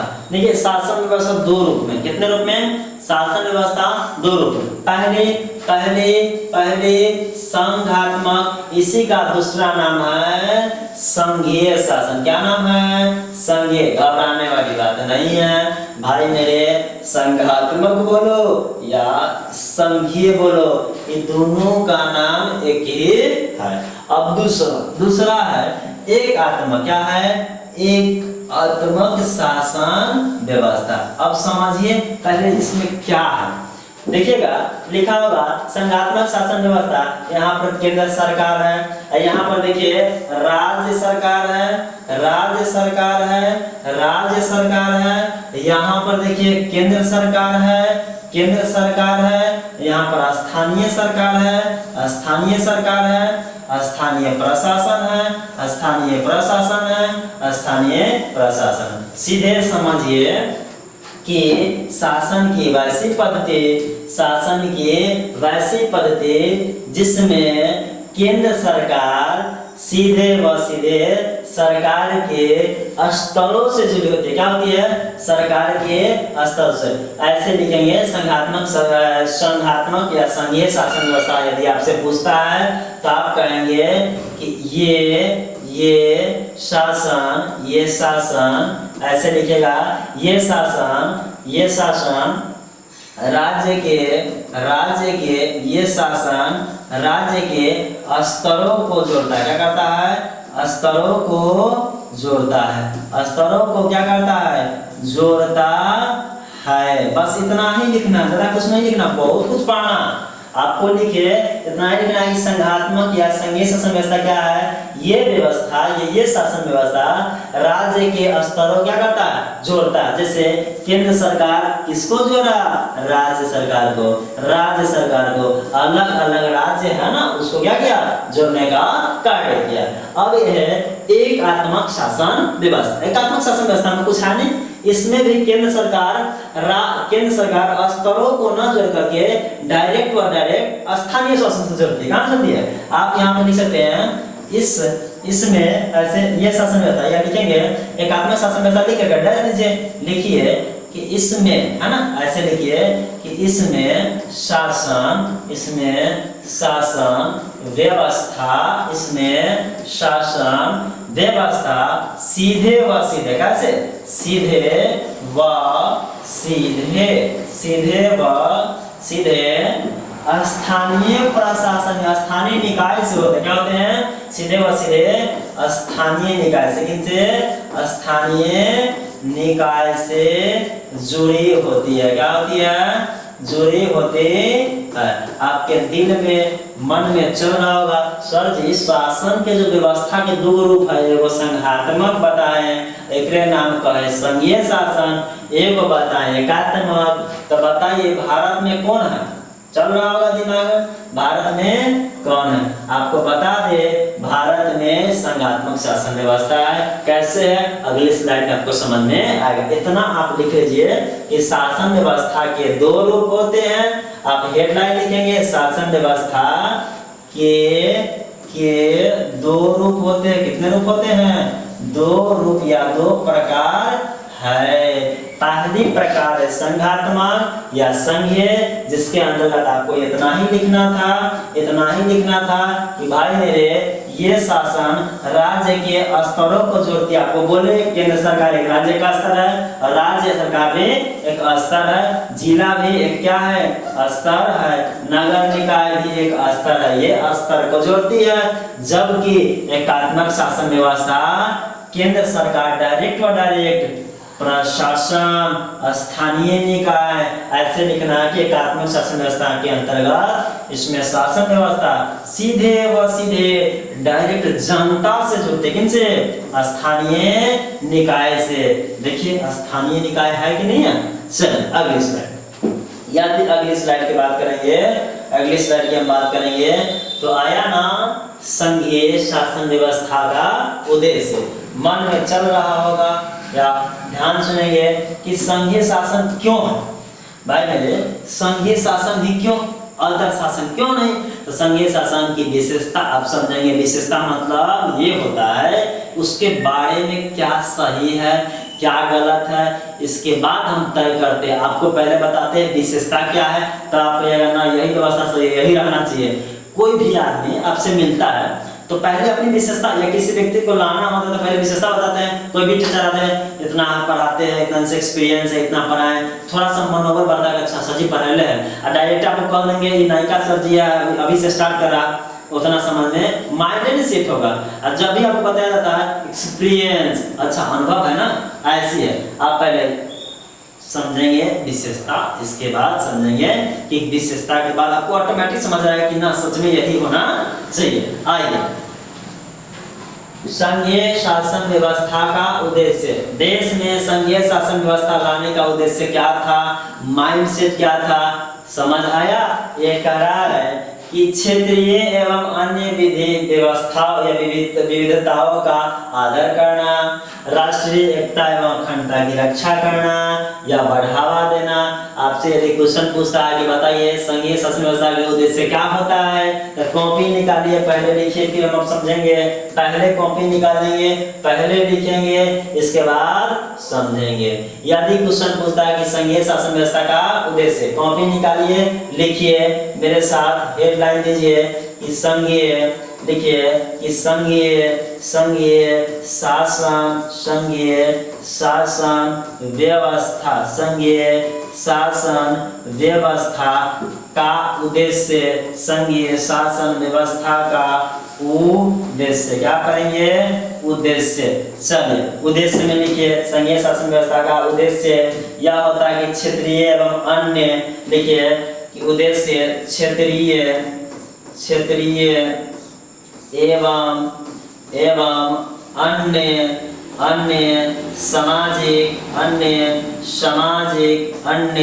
सामाजिक विविधताओं है ना, विविधताओं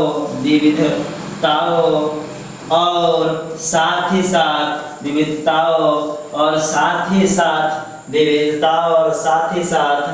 राष्ट्रीय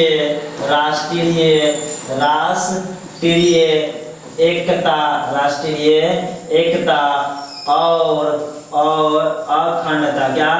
अखंडता है ना, अखंडता की रक्षा करना, क्या करना? रक्षा करना एवं उसे बढ़ावा देना, क्या करना? बढ़ावा देना। बताइए, अब आपको समझाते हैं इसका उद्देश्य क्या है। भारत में संघीय शासन व्यवस्था का अपनाने का उद्देश्य यही है कि क्षेत्रीय स्तर में जो विविधता है, महिला पुरुष अलग अलग वर्ग में जो विविधता है, आपको ये विविधता क्या है, पहले लेक्चर में सत्ता में साझेदारी में हम विविधता पढ़ाए हैं, भिन्नता पढ़ाए हैं, अंतर पढ़ाए हैं, बहुत कुछ पढ़ाए हैं। आप समझिए कि क्षेत्रीय एवं अन्य विविधताओं का आदर करना, आदर मतलब समझते हैं, आदर समझ गए होंगे। आइए, और साथ ही साथ देश के एकता को बनाए रखना, अखंडता की बनाए रखना और उसे बढ़ावा देना, क्या करना? इसका उद्देश्य होता है, इसका लक्ष्य होता। हमें लगता आप लिख लिया होंगे, समझ आ गया होगा कि संघीय शासन व्यवस्था का उद्देश्य एक ही है कि क्षेत्रीय स्तर में जो अलग अलग विविधता, सामाजिक विविधता देखने को मिलता, महिला पुरुष, ऊंच वर्ग नीच वर्ग, इन सबों को आदर करना और बढ़ावा देना, देश की अखंडता और एकता को आत्मसात लेकर के आगे बढ़ाने का कार्य करना। किसका उद्देश्य बताइए? संघीय शासन व्यवस्था का यह क्या हो गया? उद्देश्य हो गया।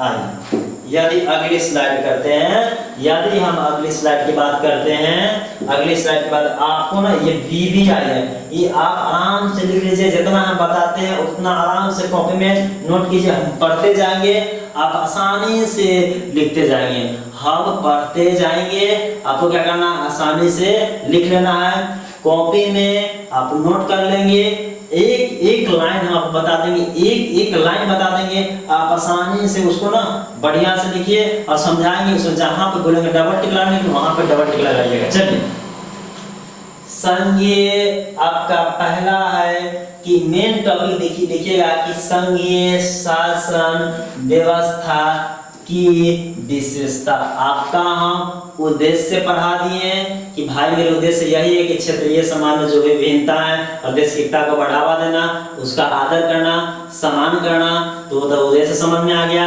और इनकी जो विशेषता है, विशेषता में क्या कर रहा है कि संघीय शासन व्यवस्था में सर्वोच्च सत्ता केंद्र और राज्य के बीच बट जाती है।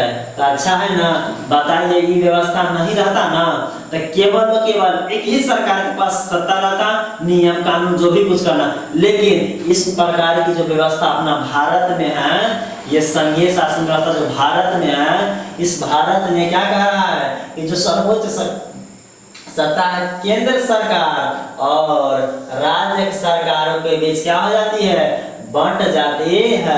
नियम दो तरीके से बनेगा, केंद्र सरकार और राज्य सरकार, ऐसे में एक ही सरकार बनाती, कोई दिक्कत नहीं। आइए संघीय व्यवस्था में दोहरी सरकार होती है, एक केंद्र सरकार दूसरा राज्य सरकार, दो सरकार। कौन व्यवस्था में? संघ व्यवस्था में। इसीलिए तो बोले हैं कि इसकी विशेषता समझ में आएगा, तब समझ में आएगा कि हाँ सच में भारत में संघीय व्यवस्था होना चाहिए या नहीं होना चाहिए। बहुत लाभ है भाई मेरे भारत में ये संघीय व्यवस्था। आप कॉपी में नोट लिखिए, अच्छा से एक नोट लिखिए, यहाँ पर निकाल देते हैं, लिखिए कॉपी निकालिए और यहाँ पे लिखिए, पहले ही लिखिए कि भारत में है ना, भारत में संघीय प्रणाली क्या है, संघीय प्रणाली है। इसकी शुरुआत अमेरिका से की गई थी, इसकी शुरुआत अमेरिका से की गई थी। आप लिखिए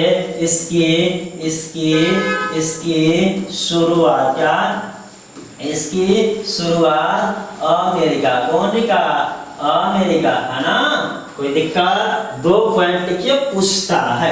आइए भाई मेरे संघीय शासन व्यवस्था में दोहरी सरकार होती है। एक सरकार का नाम होता है केंद्र सरकार और दूसरा का नाम होता है राज्य सरकार। आप नोट आउट करते चलेंगे। तीसरा, दोनों सरकार अपने क्षेत्र में न्यायालय। ओके, आइए सरकार चलाने एवं अन्य जिम्मेदारियों के निर्वहन के लिए जरूरी राज्य की उगाही के लिए केंद्र राज्य को कर लगाने एवं संसाधन जुटाने का अधिकार प्राप्त है। बताते आपको, मतलब ये कह रहा है कि अलग अलग जो कर लगता है, क्या लगता है, कर लगता है, जो अधिकार जो कह रहा है केंद्र और राज्य को कर लगाने का एवं संसाधन जुटाने का अधिकार प्राप्त है, अन्य किसी सरकार को नहीं। आपसे क्वेश्चन यदि आएगा एग्जाम में, आता नहीं अभी आया नहीं है, यदि आता है कि बताइए कि राज्य और में से कौन कौन सी सरकार को कर लगाने एवं संसाधन जुटाने का अधिकार प्राप्त है, तो बोलिएगा केंद्र सरकार, राज्य सरकार। बोले है ना, केंद्र सरकार एगो पूरा देश में एगो मालिक केंद्र सरकार, और अलग अलग स्टेट के अलग अलग सरकारें जिसे हम राज्य सरकार बोलते हैं। अलग अलग स्टेट की जो भी सरकारें होंगी उसे क्या बनेंगे, राज्य सरकार बनेंगे। कोई दिक्कत नहीं है। आगे यदि हम बढ़ते हैं, अगला स्लाइड यदि हम पढ़ते हैं तो 13 नंबर आया। क्या नंबर आया, 13 नंबर। भाई मेरे अच्छा से समझो, ये जो है कई बार पूछा भी गया है, आप डेली लाइफ के लिए भी जरूरी है समझना। आप यदि समझते हैं तो बहुत अच्छी बात है, नहीं समझते हैं तो अच्छी बात तो नहीं कहेंगे, समझने के लिए कहेंगे। क्या कहेंगे, समझने के लिए कहेंगे। कोई दिक्कत नहीं है, दिक्कत हो कमेंट कीजिएगा, है ना। आइए, यहाँ कह रहा है कि केंद्र है, राज्य है, सरकार है, कार्य क्षेत्र को 3 सूचियों में उल्लिखित किया गया है। इसका मतलब कुछ नहीं है, एक लाइन में आपको समझा दें, आप कॉपी भी निकालिएगा, साथ ही साथ लिखते चलेंगे। आप कॉपी में निकालो कि केंद्र, और कॉपी में लिखना कि केंद्र और राज्य सरकार के कार्य जो है उन कार्य क्षेत्र को 3 वर्गों में, कार्य क्षेत्र में कितना वर्गों में, 3 वर्गों में। जैसे आप कॉपी निकालिए, ऐसे लिखिए कि केंद्र सरकार, कॉपी निकालिए बउआ, लिखो केंद्र सरकार और राज्य सरकार है ना, राज्य सरकार को, अर्थात इन दोनों के, अर्थात इन दोनों, अर्थात इन दोनों है ना, अर्थात इन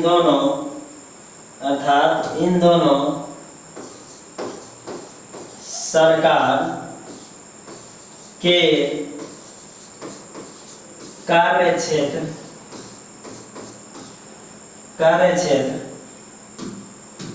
क्षेत्र को 3 सूची में रखा है। कितने सूची में?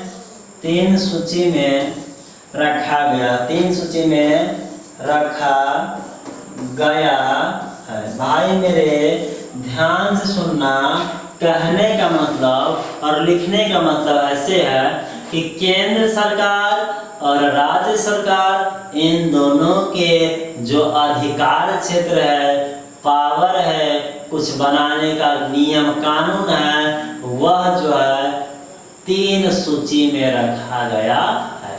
पहली सूची की बात करें तो लिखिए, इसमें पहली सूची की यदि हम बात करते हैं, लिखिए संघ सूची, कौन सूची? संघ सूची। दूसरे की बात करें तो राज्य सूची, कौन सूची? राज्य सूची। दूसरे का नाम क्या लगा? राज्य सूची। संघ सूची लिख लेना, सूची, राज्य सूची। तीसरा राज्य सूची, संघ सूची, राज्य सूची, समवर्ती सूची। कौन सूची? समवर्ती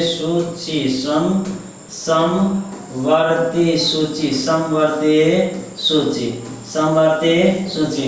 और नोट करके लिखो, बुआ कागज में लिखना, अपवाद में। कैसे? नोट में कैसे? नोट में अवशिष्ट, है ना, अवशिष्ट सूची। कैसी सूची? अवशिष्ट सूची। और समझिए इस बारे में क्या कह रहा है बढ़िया से, है ना। आइए, बोले हैं कि केंद्र सरकार और राज्य सरकार, कौन कौन सरकार? बोले हैं कि केंद्र सरकार और राज्य सरकार, अर्थात इन दोनों सरकार के कार्य क्षेत्र, कौन क्षेत्र?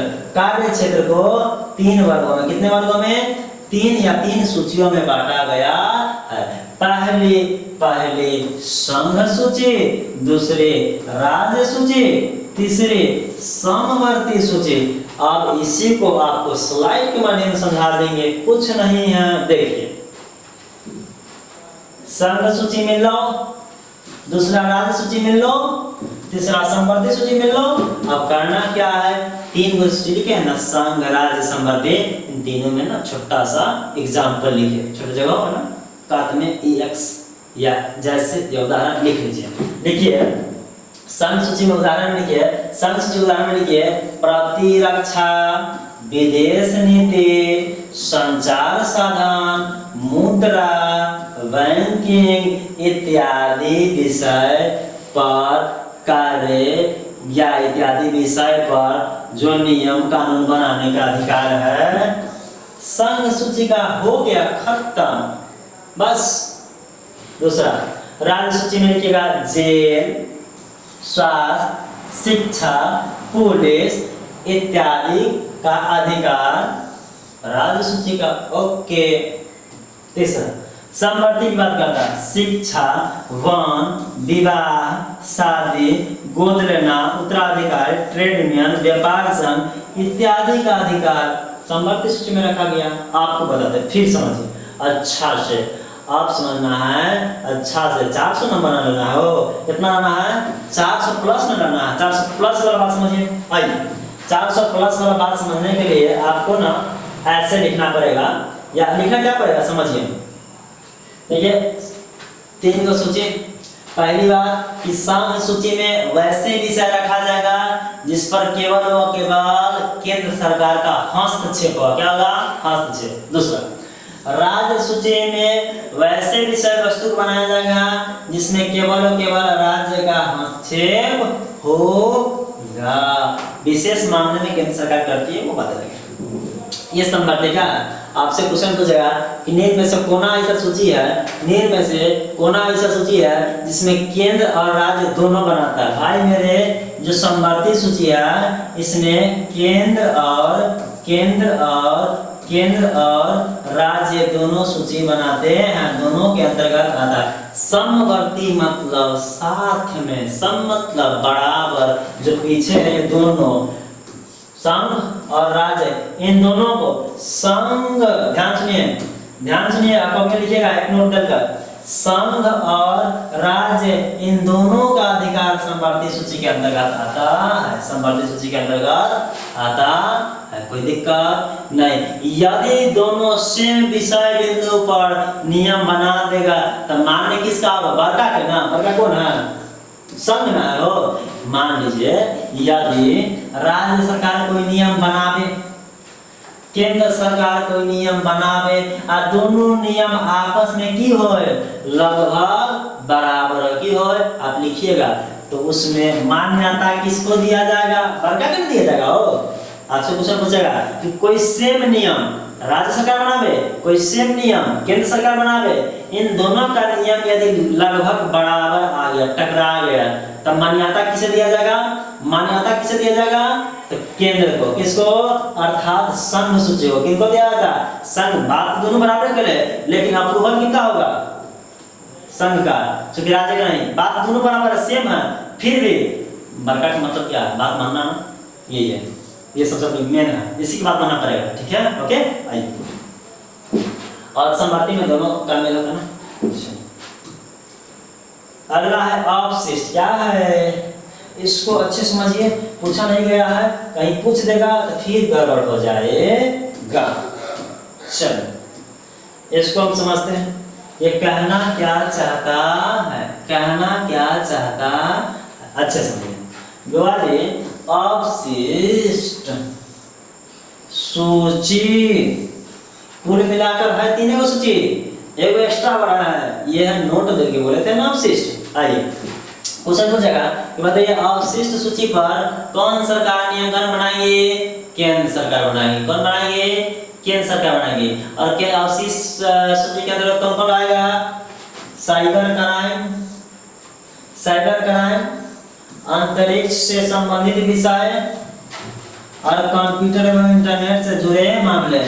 बुआ जी यदि अवशिष्ट की बात करता है कि अवशिष्ट सूची के अंतर्गत किनको रखा गया है, तो कहेंगे केंद्र सरकार। संघ सूची, केंद्र संघ सूची, जैसे साइबर क्राइम, तो ये ढवा खत्म से हेराइल है, हेराता कथी है? निकाल लेता है, ओटीपी सर बताइए, और साइबर फ्रॉड रहता है तो कहेगा लॉटरी लग गया है और ये अंबानी के बाप बना देंगे, आता है ये सब। कोई कॉल ऐसा आएगा अभी अंबानी के बाप बना देंगे, तो ये बना देंगे, वो बना देंगे, 4 व्हीलर आ जाएगा, इतना बड़का कर देंगे, मतलब लोग प्रलोभन नहीं देता है, वही है साइबर क्राइम। क्या है? कभी कभी कॉल आता रहता है तो होशियार रहता है, वो ना बताता, कहेगा सर आपके नंबर पे लॉटरी लगा है, आप जो है ना एटीएम है, डेबिट कार्ड है, क्रेडिट कार्ड है, ये पढ़ा देंगे, पढ़ना आपको समझा देंगे, बुद्धि उतना दे देंगे, कोई दिक्कत नहीं, फंसने की जरूरत नहीं है, आपको समझा रहे हैं। कहेगा सर आपका नाम उसी पास ना, देखिए प्राइवेट कंपनियां कहीं अब एग्जाम देने जाते हैं, कहीं अपना डॉक्यूमेंट देते हैं ना, तो प्राइवेट कंपनियां ना वो डेटा खरीदती है, इसके वजह से उसका नंबर उसके पास है। पैसा भी कहता है, हम तो ऑनलाइन बता रहे हैं, मतलब ऑन करना बता रहे हैं, हमें भी कॉल आया था कि सर आप यदि बच्चा के इतना डॉक्यूमेंट दीजिएगा ना तो इतना पैसा देंगे। हम कहना हमसे ऐसा इतना छोटा अपराध नहीं होगा, हमसे नहीं होगा, मतलब वही बड़ा अपराध नहीं होगा। जैसे कहीं आप एग्जाम देने जाते हैं ना, या कहीं कोई डेटा देते हैं, तो उस डेटा को ना बेचा जाता है, बिकाता है, और पैसा में खरीदता है, बहुत सारा कंपनी खरीदता है, और नंबर वहीं से मिलता है, और तब आपको कॉल करेगा, चूंकि आपका डेटा आपके पास है, तो फोन करेगा, कहेगा मंगरू जी बोल रहे हैं, आपके नाम पर 6 लाख के जो है ना लोन लगा है या लॉटरी लगा है, टाइम नहीं ले 5 मिनट ले है, आपके पास एक ओटीपी जाएगा, वो हमको बताइए, हम यहाँ से वेरीफाई कर देंगे, खाता में ठक से गिर जाएगा, सीधे गिर जाएगा ना, छत से गिरता है पानी, सीधे खाता में गिर जाएगा। मंगरू जाता है, हड़बड़ाइले, कहाँ है दिन, कहाँ है पासबुक, कहाँ, और सब चीज बता देता है, हो गया, कहाँ नहीं, तेरा खाता में जितना पैसा हो ना सब बराबर। विशेष से बाद में करेंगे, फिर पॉलिटिक्स खत्म ही नहीं होगा, है ना। आइए, आप शीर्ष सूची के बारे में कह रहा है कि साइबर क्राइम के अंतर्गत आएगा अंतरिक्ष। देखिए ना, ये आप आपदा होता तो पढ़वे नहीं किए, पढ़वे नहीं करते, बहुत सारा लेक्चर पढ़ा, उसको पढ़िए जाकर के, बहुत कुछ बताएं, बहुत कुछ। ये है अंतरिक्ष में बताएं, उपग्रह पढ़ा दिए हैं, सूर्य संवेदी उपग्रह पढ़ा दिए हैं, कृत्रिम पढ़ा दिए, बहुत सारा पढ़ा दिए, पढ़िए जाकर, फिर से बताएंगे, लेक्चर समय खत्म हो जाएगा। आइए, इंटरनेट या कंप्यूटर है, इससे संबंधित जो भी नियम कानून होगा वह अवशिष्ट के अंतर्गत आइए। अगला, यदि हम अगली स्लाइड की बात करें, तो ध्यान से सुनेंगे और ध्यान से गौर से लिखेंगे, जैसे लिखाते हैं वैसे लिख ले, उसका लिख लीजिएगा, उसमें जो भाग है ना तीनों लिख लीजिएगा, उसके अंदर होता है ना। अगली स्लाइड की बात करेंगे तो कह रहा है, ये कह रहा है कि भाई मेरे, ये कह रहा है कि संघीय शासन में केंद्र सरकार की शक्ति। अब देखो, भारत एक केंद्र संघीय हो गया, भारत एक संघीय सरकार है भारत में कि नहीं है। अब कह रहा है कि यदि भारत में है तो केंद्रीय शासन जो भारत में चल रहा है या संघीय शासन जो चल रहा है, इसमें केंद्र सरकार की पावर, शक्ति क्या है, क्या ना पावर क्या। अब समझ पावर क्या है, कुछ नहीं है, समझते हैं, फिर समझ आएगा पावर कहाँ से शुरू हो रहा, कहाँ से खत्म। अब ये संसद क्या है, समझ में आया, संसद में बैठे वाला को सांसद, और में 2 गो घर, एगो लोकसभा, एगो राज्यसभा, ये पहले ऐसे छोड़ते हैं। यहाँ का रहा कि पहले संसद है, राज्य की सीमा या नाम में परिवर्तन, राज्य की सीमा या नाम में किसी देश के राज्य की सीमा हो या किसी राज्य के नाम हो, उसको हम चेंज करेंगे तो कैसे करेंगे। सबसे पहले यह पावर किसको दिया गया है, संसद को। किसको दिया गया है, संसद को। संसद में बैठे सांसद को, संसद में बैठे सांसद को। आपको कहेगा अजी बताइए, भारत है, अब भारत में जो है ना, भारत के कोई राज्य है, उसका नाम चेंज करना, क्या करना है, नाम चेंज करना। कौन चीज चेंज करो, नाम चेंज करना। अगर सीमा चेंज करना, क्या करना, सीमा या नाम में हमको परिवर्तन करना। तो कहाँ जाएंगे, तो सबसे पहले संसद जाना होगा। कहाँ जाना होगा, संसद से बिल पारित होगा। बिल, अगर विधेयक बोलते, क्या बोलते हैं, विधेयक बोलते, क्या बोलते हैं। कई चरणों से पारित होता है। इसे विशेष बात करने की चर्चा है। आपसे क्वेश्चन यदि आता है कि बताइए किसी क्षेत्र के, किसी राज्य के क्षेत्र के नाम या में परिवर्तन करना है, क्षेत्र में परिवर्तन करना है, तो कौन सी प्रक्रिया अपनानी होगी, सबसे पहले संसद का। समझिए, इस शक्ति के दुरुपयोग रोकने के लिए प्रभावित राज्य के विधानमंडल को भी विचार व्यक्त करने का अवसर प्रदान किया गया। अब बताइए, चुपे चापन मान लीजिए बिहार है, अब बिहार का नाम चेंज करना, बिहार की सीमा में परिवर्तन करना है, तो कर लीजिएगा।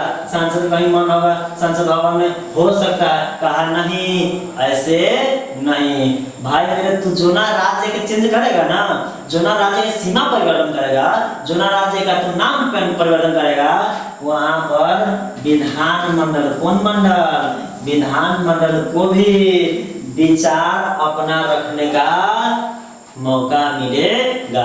देखिए, हर एक देश में, अपना भारत देश में संसद भवन है, हर एक राज्य में विधानमंडल होता है। क्या होता है, विधानमंडल होता है। राज्य के वजह, आप सुनिएगा, देश के राजधानी, क्या आप ध्यान सुनिएगा, देश के राजधानी में संसद होते हैं, जबकि राज्य की राजधानी में विधानमंडल होते हैं। यही कहा, यदि आप कॉपी लिखिएगा नोट तैयार करके, यदि किसी यदि किसी राज्य की सीमा या नाम में परिवर्तन, चलो दिखाई देते कॉपी करो, उतना टेंशन है कॉपी करो, चलो देखो यदि यदि यदि कॉपी निकालिए, यदि किसी राज्य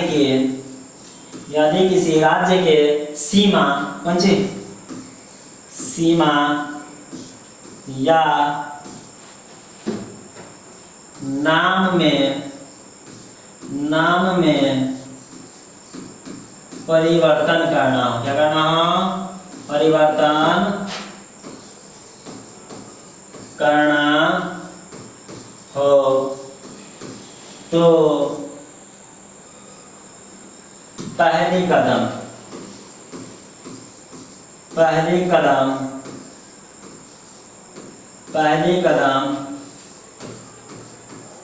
संसद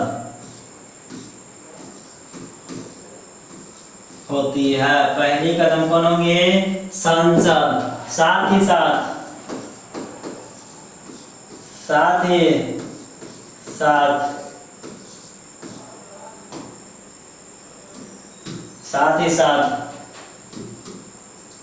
साथ जिस राज्य या सीमा में परिवर्तन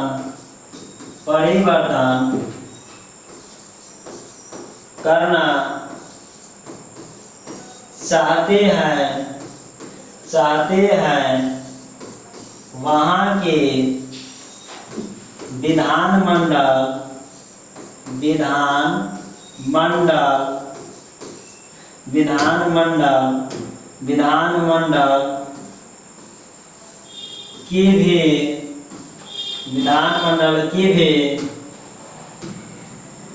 विधानमंडल की भी अपने विचार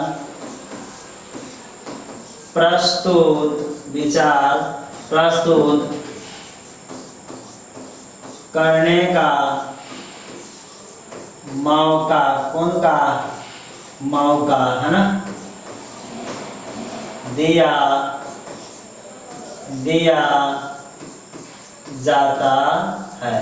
माना कि पहले समझो फिर लिखना। माना कि बिहार है, बिहार का नाम चेंज करना हो या बिहार का कोई सीमा परिवर्तन करना हो तो डायरेक्ट नहीं हो सकता है। उसके लिए सबसे पहले बिहार एक राज्य है और राज्य के राजधानी विधानमंडल होते हैं। विधानमंडल में विधायक लोग बैठते हैं, विधायकों लोग का भी विचार रखा जाएगा और संसद भवन से पारित होगा तभी जाकर के परिवर्तन हो सकता है। तो पहली कदम आप संसद भवन, दूसरी कदम कि विधानमंडल के जो भी सदस्य व्यक्ति हैं उनकी भी अपनी बात रखने का मौका मिलता है। क्या सच में ये सही है या गलत है? ओके, अब लिखो, अब बाबू अब लिखो, लिखा गया होगा, रोक के लिख लेना यार, ठीक है। अब ये हो गया, आइए इधर आइए ना, आइए। ये है राज्य का विधानमंडल। बुआ जी, राज्य का विधानमंडल राज्य में होता है, कहाँ होता है? राज्य के विधानमंडल कहाँ होता है? राज्य में। कॉपी में लिखा जाएगा कि राज्य के राजधानी में, राजधानी में, किसमें? राज्य का विधानमंडल राज्य की राजधानी में। कहाँ? राज्य के राजधानी में। वही संसद की बात करें तो यह लिखेगा संसद। देश की राजधानी, किसकी राजधानी? देश की राजधानी। किसकी राजधानी? देश की राजधानी। किसकी राजधानी? देश की राजधानी। भाई बहुत सारा पीपीटी बचा हुआ है, हम अगली कक्षा पढ़ेंगे, कल के लेक्चर पढ़ेंगे। देखिए बहुत ज़्यादा लंबा हो जाएगा। हम कल की लेक्चर में पढ़ेंगे कि संघीय शासन में केंद्र सरकार की भूमिका। हम अगले लेक्चर में पढ़ेंगे संघीय शासन में केंद्र सरकार की शक्ति पढ़ेंगे क्या है, क्लास इन रखते हैं, इतने पे करते हैं, समय लंबा हो जाएगा, लंबा वीडियो हो जाएगा। हम 2 चरणों में 3 चरणों में ऐसे करके पढ़ लेंगे। लेकिन फिर से एक और बार हम यदि बात करें, एक और बार यदि हम आपको बता दें, एक और बार बता दें, तो आइए इधर आपको दिखाते हैं कि आप सभी को डीएम परिवार में स्वागत है। कैसे है बताइए, क्या हाल चाल है? हाल चाल ठीक है ना?